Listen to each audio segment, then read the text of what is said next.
हरिः ओम् आपादमौलिपर्यन्तं गुरूणाम् आकृतिं स्मरेत् तेन विघ्नाः प्रणश्यन्ति सिद्ध्यन्ति च मनोरथाः। श्रीगुरुभ्यो नमः। परमगुरुभ्यो नमः। श्रीमदानन्दतीर्थभगवत्पादाचार्यगुरुभ्यो नमः।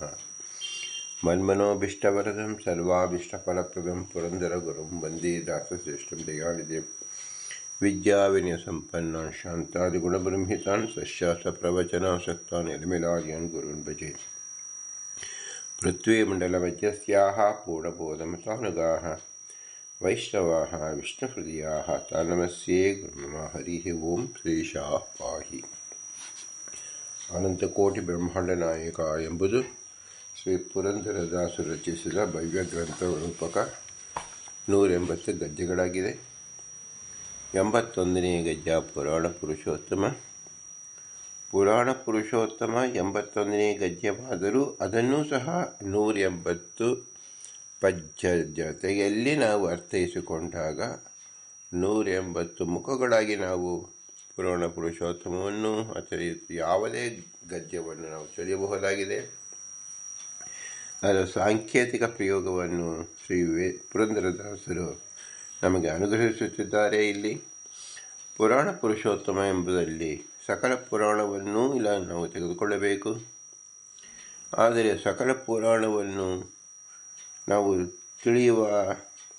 ತೆಗೆದುಕೊಳ್ಳುವ ಯೋಗ್ಯತೆ ನಮ್ಮಲ್ಲಿಲ್ಲ. ಏಕೆಂದರೆ ಈ ಪುರಾಣಗಳಲ್ಲಿ ಬಹಳವಾದ ಕಲುಷಿತವಾಗಿ ವಾಕ್ಯಗಳನ್ನು ಹಸ್ತಾಂತರ ಮಾಡಿ ಅರ್ಥವಿನ್ಯಾಸವನ್ನೇ ಬದಲಿಸಿಬಿಟ್ಟಿದ್ದಾರೆ. ಆದ್ದರಿಂದ ಸರಿಯಾದ ಅರ್ಥವನ್ನು ಕಾಣದೆ ಕುರುಡರಾಗಬೇಕಾಗುತ್ತದೆ, ಅಪಾರ್ಥವನ್ನೇ ಕಲ್ಪಿಸಿಕೊಳ್ಳಬೇಕಾಗತ್ತೆ. ಆದ್ದರಿಂದ ಶ್ರೀಮದಾನಂದ ತೀರ್ಥರು ಸರ್ವಮೂಲದಲ್ಲಿ ಉದ್ಧರಿಸಿರುವ 18 ಪುರಾಣದ ವಾಕ್ಯವನ್ನು ನಾವು ಗಟ್ಟಿಯಾಗಿ ಹಿಡಿದುಕೊಂಡರೆ ಎಲ್ಲ ಪುರಾಣದ ಅನುಸಂಧಾನ ಮಾಡಿಕೊಂಡಂತೆ ಸಾಧ್ಯವಾಗುವುದು. ಈ ನಿಟ್ಟಿನಲ್ಲಿ ನಾವು ಕೂರ್ಮ ಪುರಾಣವನ್ನು ಚಿಂತಿಸುತ್ತಿದ್ದೆವು. ಮುಂದಿನ ಕೂರ್ಮ ಪುರಾಣದ ವಾಕ್ಯ ಶ್ರುತಿಸಾಹಾಯರಾಹಿತ್ಯಮನುಮಾನಂ ನ ಕುತ್ರಚಿತ್ ನಿಶ್ಚಾಯತ ಸಾಧಯೇದರ್ಥಂ ಪ್ರಮಾಣಾಂತರಮೇವ ಚ. ಶ್ರುತಿಸಾಹಾಯಂ ಯತ್ ಪ್ರಮಾಣಾಂತರಮುತ್ತಮಂ ಪ್ರಮಾಣಪದವಿಂ ಗಚ್ಚೇತ್ ನಾತ್ರ ಕಾರ್ಯವಿಚಾರಣಾ. ಪೂರ್ವೋತ್ತರವಿರೋಧೇನ ಅತ್ರ ಅಭಿಮತೋ ಭವೇತ್ ಇತ್ಯಾದೂಹರಂ ತರ್ಕಂ ಶುಷ್ಕತರ್ಕಂ ಚ ವರ್ಜಯೇತ್. ನಾವು ಪುರಾಣ ಪುರುಷೋತ್ತಮ ಎಂಬ ಗದ್ಯವನ್ನು ನಾವು ವಿಸ್ತಾರವಾಗಿ ನೋಡುವುದಕ್ಕೆ ಯಾವ ಪ್ರಮಾಣದಿಂದ ನಾವು ಮಾಡ್ತಾ ಇದ್ದೇವೆ ಅನ್ನೋದನ್ನು ಸಹ ವೇದವ್ಯಾಸ ದೇವರು ಕೂರ್ಮ ಪುರಾಣ ಮೂಲಕ ನಮಗೆ ತಿಳಿಸ್ಕೊಡ್ತಾ ಇದ್ದಾರೆ. ಯಾವುದೇ ನಮ್ಮ ಪ್ರಮೇಯ ಶಾಸ್ತ್ರಗಳನ್ನು ನಾವು ಅವಲೋಕಿಸುವಾಗ ಅದು ಶಾಸ್ತ್ರಾಧಾರಿತವಾಗಿರಬೇಕು, ಆಗಮೋದಿತವಾಗಿರಬೇಕು, ಅಥವಾ ಪ್ರತ್ಯಕ್ಷವಾಗಿ ಸಿದ್ಧವಾಗಿರಬೇಕು. ಕೇವಲ ಅನುಮಾನದಿಂದ ನಾವು ಯಾವ ಅರ್ಥವನ್ನು ನಿರ್ದಿಷ್ಟವಾಗಿ ಹೇಳಲು ಬರುವುದಿಲ್ಲ. ಶ್ರುತಿ ಸಹಾಯರಾಹಿತ್ಯಂ ಅನುಮಾನಂ ನ ಕುತ್ರಚಿತ್. ಯಾವ ಶ್ರುತಿ ಸ್ಮೃತಿ ಹರೇರಾಜ್ಞಾ ಎಂಬುದೇನಿದೆ, ಇದರ ಸಹಾಯವಿಲ್ಲದೆ ನಾವು ಯಾವುದೇ ಅನುಮಾನವನ್ನು ಮಾಡಿಲ್ಲ. ನಿಶ್ಚಯೇತ್ ಸಾಧಯೇದ್ ಅರ್ಥಂ ಪ್ರಮಾಣಾಂತರಮೇವ ಚ. ಯಾವುದೇ ಅನುಮಾನ ಲಿಂಗ ನಾವು ವ್ಯಾಪ್ತಿಯನ್ನು ನೋಡಬೇಕಾದರೆ ಅದಕ್ಕೆ ಶ್ರುತಿಯ ಸಹಾಯವಿರಬೇಕು, ಪ್ರತ್ಯಕ್ಷವಾದ ಬಲವಾಗಿರಬೇಕು, ಅನುಸಂಧಾನದಲ್ಲಿ ಬಂದಿರಬೇಕು. ಆಗ ಮಾತ್ರ ನಾವು ಅದಕ್ಕೆ ಅರ್ಥವನ್ನು ಕಲ್ಪಿಸಬಹುದು, ಅಂದರೆ ಇರತಕ್ಕಂಥ ಅರ್ಥವನ್ನು ನಾವು ಗುರುತಿಸಬಹುದು. ಅದಿಲ್ಲದಿದ್ದಲ್ಲಿ ಅನುಮಾನವು ವ್ಯರ್ಥವಾಗುತ್ತದೆ. ಶ್ರುತಿ ಸಹಾಯ ಯತ್ ಪ್ರಮಾಣಾಂತರಮುತ್ತಮಂ ಪ್ರಮಾಣ ಪದವಿಂ ಗಚ್ಚೆ ನಾಥ ಕಾರ್ಯ ವಿಚಾರಣ. ಪೂರ್ವೋತ್ತರ ವಿರೋಧೋ ಕೋ ಅತ್ರ ಅಭಿಮತೋ ಭವೇತ್ ಇತ್ಯ ಊಹನ ತರ್ಕಂ ಶುಷ್ಕತರ್ಕಂ ನ ವರ್ಜಯೇತ್. ಯಾವುದು ಶ್ರುತಿ ಸಹಾಯವಿಲ್ಲವೋ, ಪ್ರತ್ಯಕ್ಷಕ್ಕೆ ಒಪ್ಪುವುದಿಲ್ಲವೋ ಅಂತಹ ತರ್ಕವನ್ನು, ಅನುಮಾನವನ್ನು ನಾವು ಮಾಡಬಾರದು. ಅದು ಕೇವಲ ಶುಷ್ಕ ತರ್ಕವಾಗಿ ಭಗವತ್ಪ್ರೀತಿಜನಕವಾಗುವುದಿಲ್ಲ. ಈ ಒಂದು ಹಿನ್ನೆಲೆಯನ್ನು ಶ್ರೀ ವೇದವ್ಯಾಸದೇವರು ಕೂರ್ಮ ಪುರಾಣದಲ್ಲಿ ನಮಗೆ ಹೇಳಿರುವುದರಿಂದ ಪುರಾಣ ಪುರುಷೋತ್ತಮ ಎಂಬ ನಾವು ಅಂತಿಮ ಘಟ್ಟದಲ್ಲಿ ಇನ್ನು ಕೇವಲ 7 ವಿವರಣೆಯನ್ನು ನಾವು ನೋಡಬೇಕಾಗಿದೆ. 173 ವಿವರಣೆಯನ್ನು ನೋಡಿದ್ದೇವೆ. ಇನ್ನು 7 ವಿವರಣೆಯಲ್ಲೂ ಸಹ ನಾವು ಬ್ರಹ್ಮಸೂತ್ರದ ಸಹಾಯದಿಂದ ಪುರಾಣ ಪುರುಷೋತ್ತಮವನ್ನು ತಿಳಿಯುವ ಪ್ರಯತ್ನವನ್ನು ಮಾಡ್ತಾ ಇದ್ದೇವೆ. ಪುರಾಣ ಪುರುಷೋತ್ತಮ ಎಂಬುದು ನಮಗೆ ಪ್ರತ್ಯಕ್ಷ ಸಿದ್ಧವೋ, ಅನುಮಾನ ಸಿದ್ಧವೋ, ಆಗಮ ಸಿದ್ಧವೋ ಎಂಬುದನ್ನು ಇಲ್ಲಿ ಚರ್ಚಿಸುತ್ತಿದ್ದೇವೆ. ಇದನ್ನು ಬ್ರಹ್ಮಸೂತ್ರಕ್ಕೆ ಹಚ್ಚಿಕೊಂಡು ನಾವು ನೋಡಿದಾಗ ಏನರ್ಥವಾಗುವುದು ಎಂಬುದನ್ನು ಬ್ರಹ್ಮಸೂತ್ರದ ಪಾದಿಯಲ್ಲಿ, ಬ್ರಹ್ಮಸೂತ್ರದ ಜೊತೆಯಲ್ಲಿ ಅರ್ಥ ಮಾಡಿಕೊಳ್ಳಬೇಕು ಎಂಬುದನ್ನು ಅಂತಿಮವಾಗಿ ನಿರ್ಧರಿಸಿಕೊಳ್ಳಲು ಪುರಾಣ ಪುರುಷೋತ್ತಮವನ್ನು ಬ್ರಹ್ಮಸೂತ್ರದ ಜೊತೆಯಲ್ಲಿ ನಾವು ಅನುಸಂಧಾನ ಮಾಡುತ್ತಿದ್ದೇವೆ. ಅಲ್ಲಿ ಪ್ರಸಕ್ತವಾದದ್ದು ಶ್ರುತಿ ಸಹಾಯ ರಹಿತವಾದ ಅನುಮಾನ ಏನಿದೆ ಅದು ಪ್ರಯೋಜನಕಾರಿಯಲ್ಲ. ಶ್ರುತಿಗೆ ಬೆಂಬಲವಿದ್ದರೆ ಮಾತ್ರ ಅನುಮಾನಕ್ಕೆ ಸಾಧ್ಯತೆ ಉಂಟು. ಕೇವಲ ಅನುಮಾನ ಅಂತಾದರೆ, ಕೇವಲ ವ್ಯಾಪ್ತಿಯನ್ನು ನೀವು ತೋರಿಸುವುದಾದರೆ ಅದು ನಮಗೆ ಅನುಕೂಲವೂ ಇರಬಹುದು, ಅನಾನುಕೂಲವೂ ಇರಬಹುದು. ಆದ್ದರಿಂದ ಅದನ್ನು ನಿರ್ಣಯ ಮಾಡುವುದಕ್ಕೆ ಬರುವುದಿಲ್ಲ ಮತ್ತು ಅದು ಶುಷ್ಕ ತರ್ಕವಾಗಿ, ವ್ಯರ್ಥ ಕಾಲಹರಣವಾಗಿ, ಸಮಯವಹಿ ಕೇವಲಂ ಎಂಬುದರಲ್ಲಿ ನಮ್ಮ ಕಾಲವನ್ನೇ ಸದುಪಯೋಗ ಮಾಡಿಕೊಳ್ಳದೆ ವ್ಯರ್ಥ ಮಾಡಿಕೊಂಡಂತೆ ಆಗುವುದು ಎಂಬ ಎಚ್ಚರಿಕೆ ಮಾತನ್ನು ವೇದವ್ಯಾಸ ದೇವರೇ ಬ್ರಹ್ಮಸೂತ್ರದಲ್ಲಿ ತಿಳಿಸಿಕೊಟ್ಟಿದ್ದಾರೆ. ಅದನ್ನು ಶ್ರೀಮದಾನಂದ ತೀರ್ಥರು ತಮ್ಮ ಭಾಷ್ಯವನ್ನು ಬರೆಯುವಾಗ ಈ ಕೂರ್ಮ ಪುರಾಣದ ವಾಕ್ಯವನ್ನು ಸೇರಿಸಿ ಉದ್ಧರಿಸಿದ್ದಾರೆ. ಇದು ಪ್ರಸಕ್ತ ಬ್ರಹ್ಮಸೂತ್ರ ಭಾಷ್ಯದ 1ನೇ ಪಾದ, 1ನೇ ಅಧ್ಯಾಯ, 3ನೇ ಸೂತ್ರವಾದ ಶಾಸ್ತ್ರಯೋನಿತ್ವ ಅಧಿಕರಣಕ್ಕೆ ಸಂಬಂಧಪಟ್ಟಿದೆ. ನಾವು ಶಾಸ್ತ್ರಯೋನಿತ್ವ ಈ ನಿಟ್ಟಿನಲ್ಲಿ ನಾವು ಪುರಾಣ ಪುರುಷೋತ್ತಮ ಸಿದ್ಧವಾಗುವುದೋ ಇಲ್ಲವೋ ಎಂಬುದನ್ನು ನಾವು ನಿರ್ಧರಿಸಿಕೊಳ್ಳಬೇಕು. ಶಾಸ್ತ್ರಯೋನಿತ್ವ ಇಲ್ಲದೆ ಹೋದರೆ ನಾವು ನುಡಿತಕ್ಕಂಥ ಯಾವುದೇ ಶಬ್ದ ಅದು ಅನುಪಯುಕ್ತವಾಗುತ್ತದೆ. ಈ ನಿಟ್ಟಿನಲ್ಲಿ ಪುರಾಣ ಪುರುಷೋತ್ತಮ ಮತ್ತು ಶಾಸ್ತ್ರಯೋನಿತ್ವ ಹೇಗೆ ಒಪ್ಪಿಗೆ ಆಗುತ್ತದೆ ಎಂಬುದನ್ನು ವಿಚಾರಿಸಿದಾಗ ಮೊದಲು ನಾವು ಶಾಸ್ತ್ರಯೋನಿತ್ವವನ್ನು ಚೆನ್ನಾಗಿ ತಿಳಿದುಕೊಳ್ಳಬೇಕು. ಈ ಅಧಿಕರಣದಲ್ಲಿ ಏನು ಮಾಡಿದ್ದಾರೆ? ಜಗಜ್ಜನ್ಮಾದಿ ಕಾರಣತ್ವ ರೂಪವಾದ ಬ್ರಹ್ಮನ ಲಕ್ಷಣ ವಿಷ್ಣು ವ್ಯತಿರಿಕ್ತವಾದ ರುದ್ರಾದಿ ದೇವತೆಗಳಿಲ್ಲವೆಂದು ಸಾಧಿಸುವುದಕ್ಕೋಸ್ಕರವಾಗಿ ಜಗತ್ಕಾರಣ ವಿಷ್ಣುವೇ ಎಂಬ ಪ್ರಮಾಣವನ್ನು ಹೇಳ್ತಾ ಇದ್ದಾರೆ. ನಾವು ಪ್ರಸ್ತುತ ಪುರಂದರಾಸಿ ಹೇಳಿರ್ತಕ್ಕಂಥದ್ದು ಪುರಾಣ ಪುರುಷೋತ್ತಮ ಎಂಬತಕ್ಕಂಥದ್ದು. ಇಲ್ಲಿ ಪುರುಷೋತ್ತಮವಾದ ವಿಷ್ಣುವೇ ನಮ್ಮ ಬಿಂಬರೂಪಿ ಭಗವಂತ ವಿಷ್ಣು. ಆ ವಿಷ್ಣುವನ್ನೇ ಇಲ್ಲಿ ಜಗತ್ಕಾರಣತ್ವ ಅಂತ ಹೇಳಿರುವುದರಿಂದ ಇಲ್ಲಿ ಪುರಾಣ ಶಬ್ದವನ್ನು ನಾವು ಜಗತ್ಕಾರಣತ್ವಕ್ಕೆ ನಾವು ಹೊಂದಿಸಿಕೊಂಡಾಗ ಈ ಜಗತ್ಕಾರಣ ಯಾವ ಶಾಸ್ತ್ರಯೋನಿತ್ವ ಎಂಬತಕ್ಕಂಥದ್ದು ನಾವು ತಿಳಿಯಿಕೆ ಬರ್ತಾ ಇದೆ. ಅನುಮಾನತೋ ಅನ್ಯೇನ ಕಲ್ಪನೀಯ. ನಾವು ಈ ಅನುಮಾನವನ್ನು ಮಾಡಬಹುದೇನು? ಪುರಾಣ ಎಂಬುದು ಶಾಸ್ತ್ರಯೋನಿತ್ವ ಎಂಬುದಕ್ಕೆ ಅಂಗ ಎಂದಲ್ಲಿ ಮಾಡಬಹುದೇನು ಎಂಬುದಕ್ಕೆ ಭಾಷ್ಯವನ್ನು ಬರೀತಾ ಇದ್ದಾರೆ ಶ್ರೀಮದಾನಂದ ತೀರ್ಥರು. ಶಿವ ಜಗತ್ಕರ್ತಃ ಸರ್ವಜ್ಞತ್ವಾತ್ ವ್ಯತಿರೇಕೇಣ ಯಜ್ಞದತ್ತವತ್ತು. ಇದು ಮೊದಲಾದಿಂದ ಅನುಮಾನದಿಂದ ವಿಷ್ಣುವಿನಿಂದ ಹಿತವಾದ ರುದ್ರ ಮೊದಲಾದವರು ಜಗತ್ಕಾರಣದ ಶಂಕಿಸಕೂಡುವುದು. ಯಾಕಂದರೆ ಓಂ ಶಾಸ್ತ್ರಯೋನಿತ್ವಾತ್ ಓಂ ಶಾಸ್ತ್ರ ಋಗಾದಿರೂಪವಾದ ಶಾಸ್ತ್ರವೇ ಯೋನಿ ಯಸ್ಯ ಜ್ಞಪ್ತಿಕರಣ. ಯಾವನಿಗೋ ಅವನು ತನ್ನ ಭಾವ ಶಾಸ್ತ್ರಯೋನಿತ್ವ. ತಸ್ಮಾತ್ ಅಂದರೆ ಜಗತ್ಕಾರಣತ್ವ ಅನುಮಾನಿಕಂ ನಭವತಿ ತಸ್ಯ ಶಾಸ್ತ್ರೇಕತಮಧಿಗಮ್ಯತ್ವಾತ್. ಧರ್ಮಾಧಿಪತು ಜಗತ್ತಿಗೆ ಕಾರಣಾದವನು ಅನುಮಾನದಿಂದ ನಿಶ್ಚಯಿಸಲು ಸಾಧ್ಯವಾಗುವುದಿಲ್ಲ. ಕೇವಲ ಶಾಸ್ತ್ರದಿಂದಲೇ ತಿಳಿಯಲು ಯೋಗ್ಯನಾಗಿರುವುದರಿಂದ ಧರ್ಮಾದಿಗಳಂತೆ ದೃಷ್ಟಾಂತವಾದ ಧರ್ಮಾದಿಗಳಲ್ಲಿ ಸಾಧ್ಯವಿಲ್ಲವೆಂದು ಹೇಳಿಕೊಡುವುದು. ಏಕೆಂದರೆ ಧರ್ಮಾದಿಗಳ ನಿಶ್ಚಯವು ಅನುಮಾನದಿಂದ ಆಗುವುದಿಲ್ಲ. ಆದ ಕಾರಣ ಅನುಮಾನ ರೂಪ ಪ್ರಮಾಣ ಬಲದಿಂದ ರುದ್ರಾದಿಗಳು ಜಗತ್ಕಾರಣ ಹೇಳುವುದು ಸರ್ವತಾ ಕೂಡುವುದಿಲ್ಲ. ವಿಶೇಷವಾಗಿ ಏನು ಹೇಳ್ತಾ ಇದ್ದಾರೆ ಅಂದರೆ ಈ ಅಧಿಕಾರದಲ್ಲಿ ಜಗಜ್ಜನ್ಮಾದಿ ಕಾರಣತ್ವ ರುದ್ರಾದೇವತೆಗಳು ಇಲ್ಲವೆಂದು ಹೇಳುವುದರಿಂದ ಶಾಸ್ತ್ರ ಅಂತರ್ಭಾವ ರೂಪವಾದ ಸಂಗತಿ ಇದೆ. ಜಗಜ್ಜನ್ಮಾದಿಕರ್ತೃತ್ವ ಜಿಜ್ಞಾಸನ ಬ್ರಹ್ಮನಲ್ಲಿ ಶ್ರುತವಾದ ಪ್ರಯುಕ್ತ ವಿಷ್ಣುವೇ ಬ್ರಹ್ಮನು ಎಂದು ಹೇಳಿದೆ.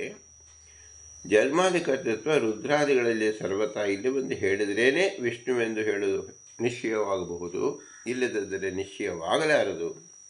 ಹೀಗೆ ಪೂರ್ವಾಧಿಕರಣದಲ್ಲಿ ಹೇಳಿದ್ದನ್ನು ಆಕ್ಷೇಪಿಸುವಂಥ ಪೂರ್ವಾಧಿಕರಣ ಅಲ್ಲಿದ್ದ ವಿಷಯವಾಕ್ಯ ಅವುಗಳಿಂದ ಈ ಅಧಿಕರಣ ಇಲ್ಲಿದ್ದ ವಿಷಯವಾಕ್ಯಗಳಿಗೆ ಆಕ್ಷೇಪಿಕೆಯ ಸಂಗತಿ ಹೇಳಿದಂತೆ ಆಗುತ್ತದೆ. ಜಗಜ್ಜನ್ಮಾದ ಕಾರಣತ್ವ ವಿಷಯ ಹೇಗೆ ವಿಷ್ಣುವಿಗೆ ಸ್ವತಂತ್ರವಾಗಿ ಜಗತ್ ಕಾರಣತ್ವ ಇದೆಯೋ ಹಾಗೆ ಇತರರಾದ ರುದ್ರಾದಿ ದೇವತೆ ಉಂಟೋ ಇಲ್ಲವೋ ಎಂಬ ಸಂದೇಹ. ಪೂರ್ವದಲ್ಲಿ ಹೇಳಿದ ಶ್ರುತಿ ಸ್ಮೃತಿವಾದ ನ್ಯಾಯ, ಬ್ರಹ್ಮ ಸೃಷ್ಟಿಕರ್ತ, ರುದ್ರನು ಸಂಹಾರನು ಇತ್ಯಾದಿ ಪ್ರಸಿದ್ಧಿ ಕೂಡ ಇದಕ್ಕೆ ಸಂಶಯ ಕಾರಣ. ರುದ್ರಾದಿಗಳು ಜಗತ್ಕಾರಣ ಎಂದ ಪೂರ್ವಪಕ್ಷ, ಶಿವೋ ಜಗತ್ಕರ್ತ ಸರ್ವಜ್ಞಾತ್ವಾತ್ ವ್ಯತಿರೇಕೇಣ ಕುಲಾಲವತು ಇದು ಮೊದಲಾದ ಅನುಮಾನದಿಂದ ರುದ್ರಾದಿಗಳಿಗೂ ಜಗತ್ಕಾರಣ ಸಿದ್ಧಿಸುವರು ಮತ್ತು ಪಾಶುಪದ ಜಾಗಮದಿಂದಲೂ ರುದ್ರಾದಿಗಳು ಜಗತ್ಕಾರಣದ ಸರ್ವಜ್ಞನೆಂದು ಸಿದ್ಧವಾಗುತ್ತಲ್ಲ ಅಂತ ಹೇಳಿದರೆ, ಹಾಗಾದರೆ ವಿಷ್ಣುವಿಗೇನೆ ಜಗತ್ಕಾರಣತ್ವ ಪ್ರತಿಪಾದಿಸಲಿಕ್ಕೆ ನದೇ ವಿಷ್ಣು ಯಾವ ತ್ರಿಧಾತು ಇತ್ಯಾದಿ ಶ್ರುತಿಗಳಿಂದ ವಿರೋಧ ಬರುತ್ತದಲ್ಲ ಎಂದು ಹೇಳಿಕೊಡುವುದು. ಆ ಶ್ರುತಿಗಳು ಯುಕ್ತಿ ವಿರುದ್ಧಾರ್ಥದಲ್ಲಿ ಪ್ರಮಾಣವಾಗಲಾರದು. ಅಂದರೆ ನಹಿ ನಿಂದಾಂ ನಿಂದ್ಯಂ ನಿಂದಿತು ಪ್ರವೃತ್ತಾಪಿ ತುಸ್ತುತ್ಯಂ ಸ್ತೋತುಂ ಎನ್ನುವ ನ್ಯಾಯದಿಂದ ವಿಷ್ಣುವಿಗೂ ಕಾರಣತ್ವವಿದೆ ಎನ್ನುವುದರಲ್ಲಿ ತಾತ್ಪರ್ಯ, ಅಲ್ಲದೆ ರುದ್ರಾದಿಗಳಿಗೂ ಕಾರಣತ್ವವಿಲ್ಲ ಎನ್ನುವಲ್ಲಿ ತಾತ್ಪರ್ಯ ಉಳ್ಳದಲ್ಲ. ಆದ್ದರಿಂದ ರುದ್ರನಿಗೂ ಕಾರಣತ್ವ ಇದೆ ಎಂದು ಪೂರ್ವಪಕ್ಷ. ಈ ಪೂರ್ವಪಕ್ಷ ನಿರಾಕರಣಕ್ಕೋಸ್ಕರವಾಗಿ ಸೂತ್ರಕಾರರು ಚಕ್ಷುರಾದಿ ಯಥಾ ಯೋಗ್ಯಂ ರಸಗಂಧಾದಿ ವಸ್ತುಸು ಅನುಮಾಮಪಿ ತಥಾ ಶಕ್ಯಂ ದರ್ಭ ಬ್ರಹ್ಮಾದಿ ವಸ್ತುಷು, ಹೇಗೆ ರಸ ಗಂಧ ಮೊದಲಾದವುಗಳನ್ನು ಚಕ್ಷು ಇಂದ್ರಿಯದಿಂದ ತಿಳಿಯಲಿಕ್ಕೆ ಸಾಧ್ಯವಿಲ್ಲವೋ ಹಾಗೆ ಜಗತ್ ಕಾರಣಭೂತವಾದ ವಸ್ತುವನ್ನು ಅನುಮಾನದಿಂದ ನಿಶ್ಚಯಿಸಲಿಕ್ಕೆ ಸಾಧ್ಯವಿಲ್ಲ ಮತ್ತು ಕೇವಲ ಶಾಸ್ತ್ರದಿಂದ ತಿಳಿಯಬೇಕು ಎಂದು ಉಪಪಾದಿಸಿದರು. ಇದೇ ಅಭಿಪ್ರಾಯವನ್ನು ಎಲ್ಲ ಶಾಸ್ತ್ರಕಾರರು ತಿಳಿಸ್ತಾ ಇದ್ದಾರೆ.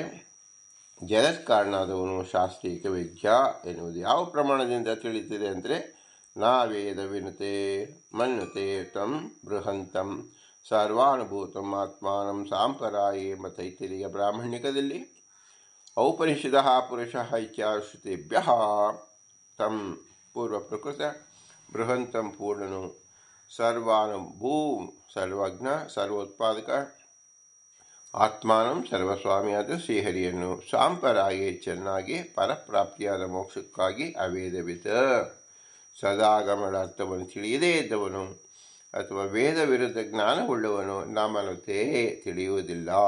ಅಂತೂ ವೇದದಿಂದ ಇತರವಾದ ಅನುಮಾನ ಮೊದಲಾದ್ರಿಂದ ಜಗತ್ಕರ್ತನನ್ನು ತಿಳಿಯುವುದಿಲ್ಲ.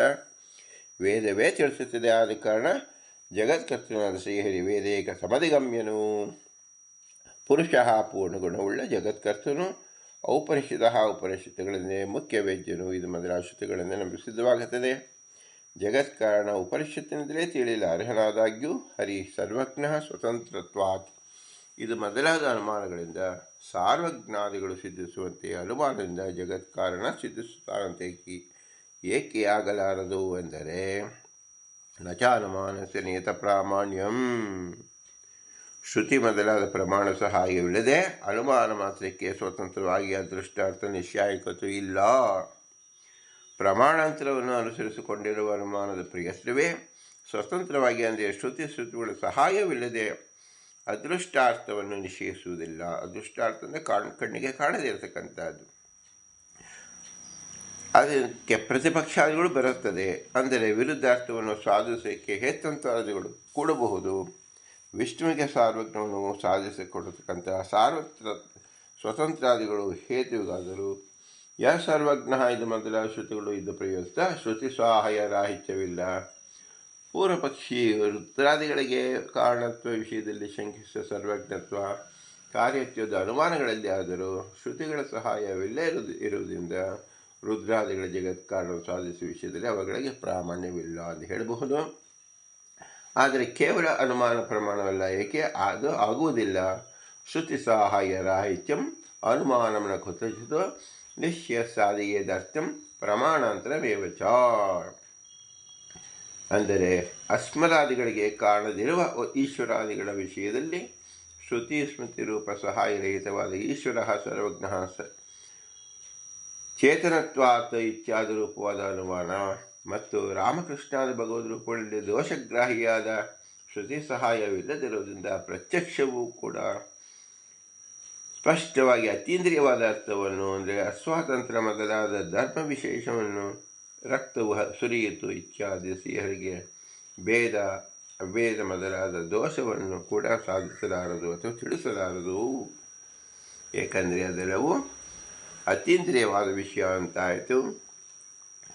ಜಗತ್ತಿಗೆ ಕಾರಣನಾದವನು ಅನುಮಾನದಿಂದ ಸಿದ್ಧಿಸುತ್ತಾನೆ ಅಂತ ಯಾಕೆ ಹೇಳಬಾರದು ಅಂದರೆ, ಹೇಗೆ ಸ್ವಾತಂತ್ರ್ಯಾದಿ ಹೇತುವಿನಿಂದ ವಿಷ್ಣು ಪೂರ್ಣಗುಣವುಳ್ಳವನು ಎನ್ನುವುದು ಸಿದ್ಧಿಸುವುದು, ಹೀಗೆ ಸ್ವಾತಂತ್ರ್ಯಾದಿ ಹೇತುಗಳಿಂದ ರುದ್ರಾದಿಗಳಿಗೆ ಪೂರ್ಣಗಳಿವೆ ಎಂದು ಸಿದ್ಧಿಸಬಹುದು ಎಂದು ಹೇಳಿಕೊಡುವುದು.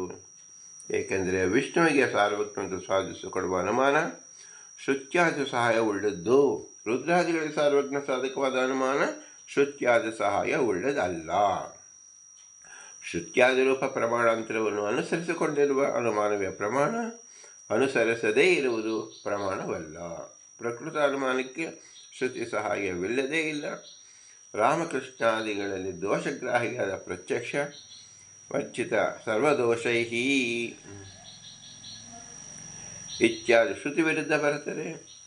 ಅಪರೀಕ್ಷಿತ ದೃಷ್ಟೈವ ಸದೋಷೋ ಜ್ಞಾಯತೆ ಹರಿಹಿ. ಆದ ಕಾರಣ ಶ್ರುತಿ ಸಹಾಯವಿಲ್ಲದರಿಂದ ಪ್ರತ್ಯಕ್ಷವು ಅದೃಷ್ಟಾರ್ಥವನ್ನು ಸಾಧಿಸಲಾರದು.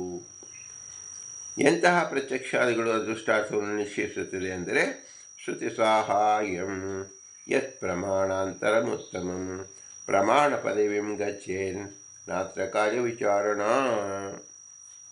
ಶ್ರುತಿ ಮತ್ತು ಸ್ಮೃತಿ ರೂಪ ಸಹಕಾರಿಗಳಿಂದ ಕೂಡಿದ ಯಾವುದು ಯಶೋದಾದಿಗಳ ವಿಶ್ವರೂಪ ಪ್ರತ್ಯಕ್ಷವೋ ಅದು ಉತ್ತಮ ಪ್ರಮಾಣ.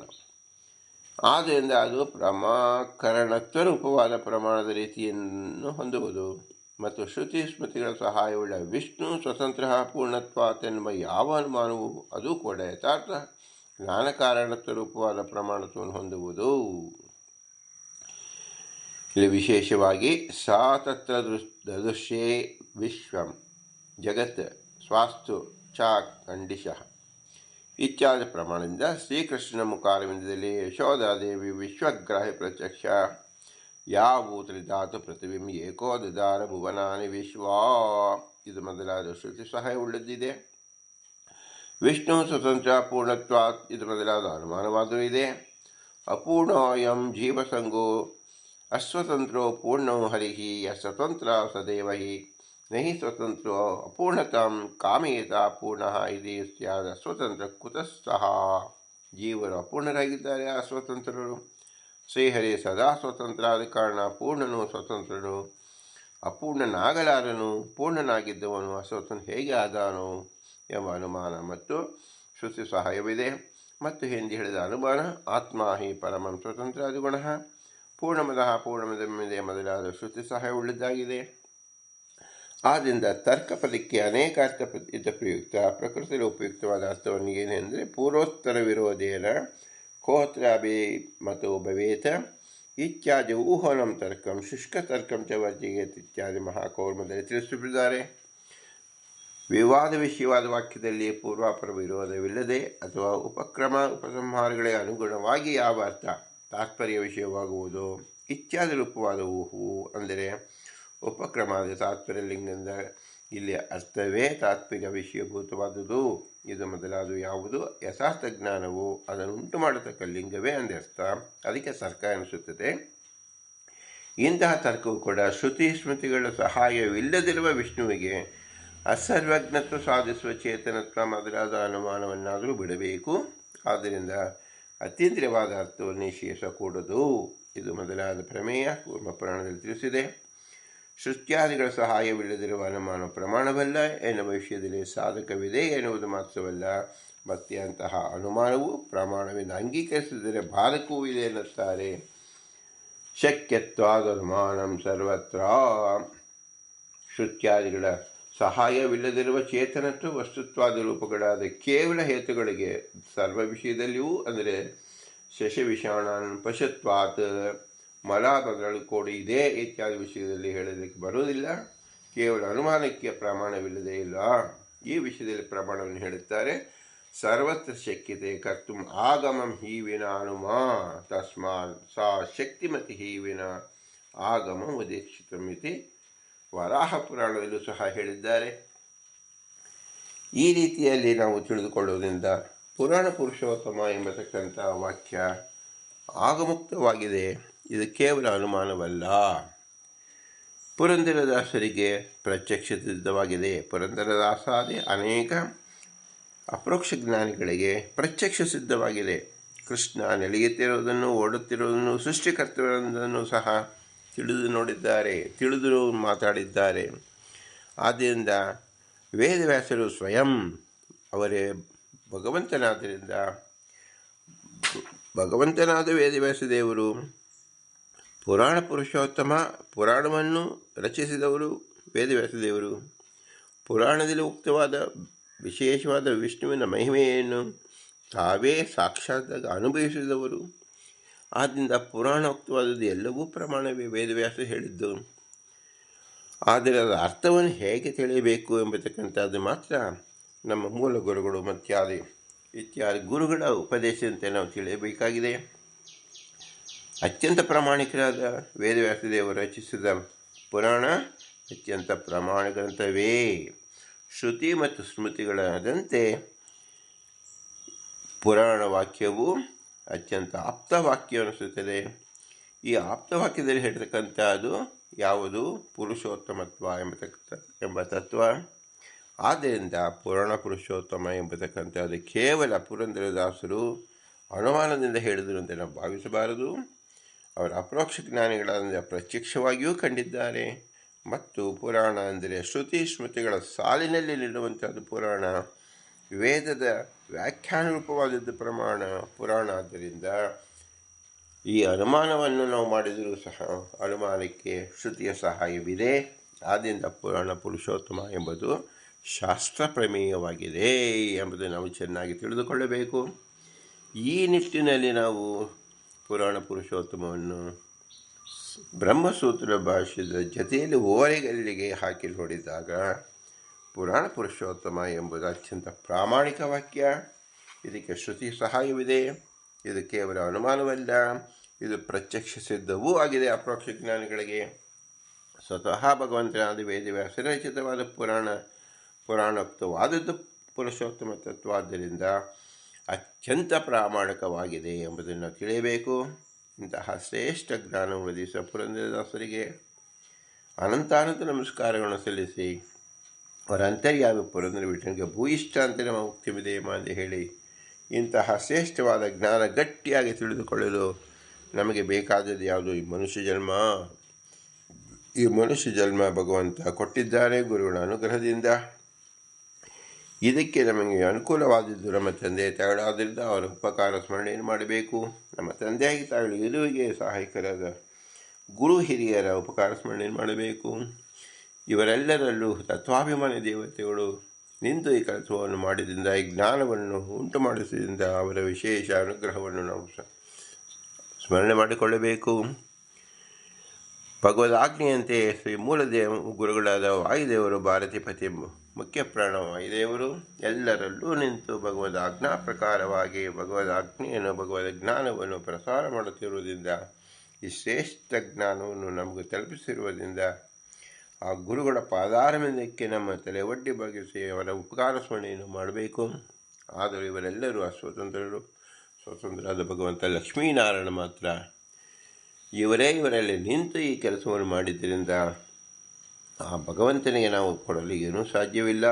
ಆ ಭಗವಂತನ ವಿಶ್ವವ್ಯಾಪಿಯಾಗಿರ್ತಕ್ಕಂಥ ವಿಶಲ್ವ್ಯಾಪ್ತಿಯಾಗಿರ್ತಕ್ಕಂಥ ಜಗತ್ಶಕ್ತಿಯಾಗಿರ್ತಕ್ಕಂಥ ಶಾಸ್ತ್ರಯೋನಿತ್ವ ಎಂಬತಕ್ಕಂಥ ಅದಕ್ಕೆ ಆಧಾರ ಪುರುಷನಾಗಿರ್ತಕ್ಕಂಥ ಭಗವಂತನೇ ನಮ್ಮ ಬಿಂಬ. ಈ ಬಿಂಬನಿಗೆ ನಾವು ಹೇಗೆ ಉಪಕಾರ ಸ್ಮರಣೆ ಮಾಡುವುದು, ಉಪಕಾರವನ್ನು ತೀರಿಸುವುದು ಸಾಧ್ಯವಿಲ್ಲ.